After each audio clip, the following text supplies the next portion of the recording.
Arbana Osmani thirrje publike Ramës, mbylleni këtë drejt TikToku.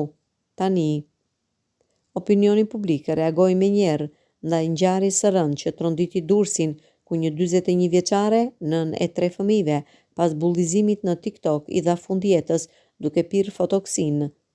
Mes zërave të indinjuar ishte dhe ai moderatores Arbana Osmani, e cila i ka bërë thirrje publike Edi Ramës që të mbyll platformën e TikTok. Gruaja u bullizua nga kolegët e saj. Përdoruesit e papërgjegjshëm të internetit, Osmani konsideron vrasës të kohëve moderne. Tmerr, vrasësit e kohëve moderne kanë armë, tastierat, por janë gjithmonë vrasës. Mbylleni këtë drejt TikToku.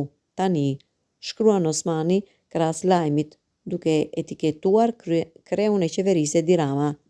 Burime nga policia e Durrësit thanë se 41 vjeçaria kishte denoncuar rreth një viti më parë në polici se persona të pa identifikuar i kishin hapur adresë falso me identitetin e saj dhe e përdornin për ta bullizuar. Sipas policisë, ajo ishte shumë e shqetësuar për këtë situatë në të cilën ndodhej. Mësohet se më vonë Bedri Loka, nën e 3 fëmijëve, i dha fund jetës duke pirë fotoksin.